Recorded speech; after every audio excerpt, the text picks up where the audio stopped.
Hello welcome back to the my channel. सबैजनालाई मेरो च्यानलमा स्वागत छ। आज पनि डेली बेसिसकै रूपमा तपाईँहरूकै भाइ तपाईँहरूकै दाइ आइसकेको छ जीवन राय होइन। सबैजना मेरो च्यानलमा स्वागत छ। अनि तपाईँहरू सन्चै हुनुहुन्छ होला, म पनि एकदमै सन्चै छु। अनि जो नयाँ हुनुहुन्छ होइन, मेरो च्यानलले सब्सक्राइब अनि लाइक कमेन्ट सबै गरिदिनु होला। आज चाहिँ म ड्राइभिङ क्लास बुझ्न जान लागेको छु। अनि अब के हुन्छ त्यहाँ सबै तपाईँहरूलाई बुझाउनेछु। ग्रान्ड स्कुप भन्ने स्कुल जाँदैछु। त्यो स्कुलमा चाहिँ के कस्तो हुन्छ होइन, सबै कति लाग्छ होइन, कोर्स कम्प्लिट गर्नलाई कति लाग्छ सबै भन्छु। अनि त्यहाँ अब गएर पनि बुझ्छु अनि के कस्तो हुन्छ सबै त देखाउँछु। अनि आई होप सबै राम्रो हुन्छ होला होइन। मैले चाहिँ अब एकजना दाइ हुनुहुन्छ, हाम्रो दाइको थ्रुबाट चाहिँ त्यहाँ स्कुल जाँदैछु। त्यो स्कुलमा अब के भन्छन् कसो भन्छन् त्यो सबै देखाउँछु। अनि अब त्यही हो, अब त्यो स्कुलमा चाहिँ जस राम्रो छ भन्ने सुनेको छु। अनि सिमुलेटरहरू पनि त्यही छ अरे। अनि राम्रो टिचरहरू पनि राम्रो हुनुहुन्छ अरे। अनि त्यहाँको स्टाफहरू एकदमै कम्फोर्टेबल होइन, एकदमै हेल्पफुल छन् भन्ने सुनेको छु। अब हेरौँ त्यहाँ गएर कस्तो हुन्छ, अब कसले हेल्प गर्छ गर्दैन त्यो भनेको अब बिस्तारै थाहा हुँदै जान्छ। अनि अब पहिले त जोइन हौँ होइन, स्कुल के कस्तो हुन्छ बुझ्न जाऊँ होइन। अनि त्यसपछि म कुरा गर्छु होइन हरेक कुराको। मलाई चाहिँ फेरि यस्तो कि नेपालको मेरो नि ड्राइभिङ लाइसेन्स छ, तर गाडीको चाहिँ होइन बाइकहरूको छ। त्यो चाहिँ अब यहाँ ट्रान्सलेट गर्न नमिल्ने रहेछ। ट्रान्सलेट गर्न मिल्ने तर सेम के हेर्दा अब यहाँ पढेर थ्योरी एक्जाम पास गर्नुपर्ने अनि सबै कुराहरू सेम जस्तै रहेछ कि। अब नयाँ प्रोसेस हुन्छ, नयाँ यहाँको क्लासहरू सबै पुरा गर्नुपर्ने अनि क्लासहरू पनि पुरा गर्नुपर्ने अनि कम्प्लिट जब पास भएपछि मात्र यहाँ दिने रहेछ कि। अनि त्यो उताको लाइसेन्स भएको र नभएको केही डिफ्रेन्सै नहुने कि। अब भए पनि त्यही नभए पनि एउटै त्यो भएर पनि अप्ठ्यारो भयो होइन।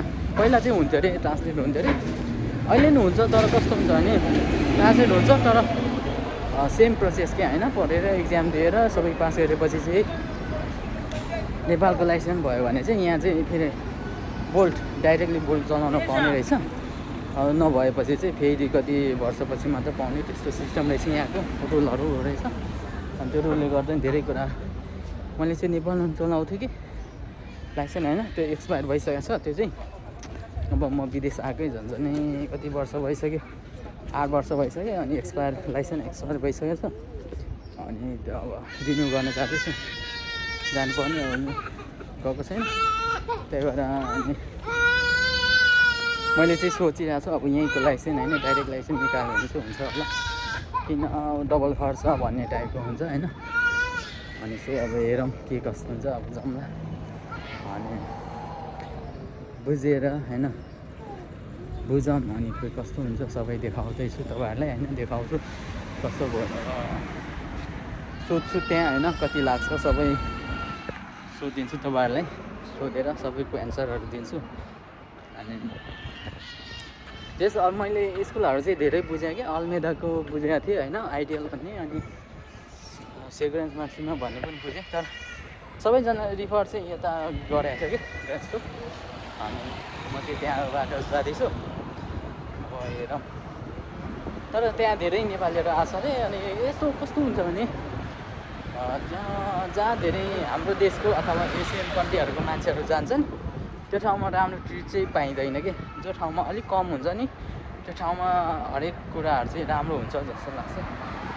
हेरौँ त्यहाँ कसरी के भन्छन् सबै देखाउँछु त्यहाँको बारेमा।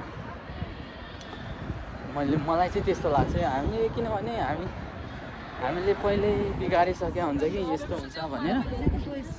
अनि त्यस्तो बिगारिरहेको हुन्छ किनभने हाम्रो सिस्टमै हुँदैन कि। हामीले चाहिँ नजाने पनि सबै कुरा जानेको अनुभव गराएर उनीहरूलाई यो मान्छेहरू चाहिँ यहाँको देशको मान्छेहरू चाहिँ यस्तो हुन्छ भन्ने टाइपको हामीले पहिल्यै दिइसकेका हुन्छ क्या।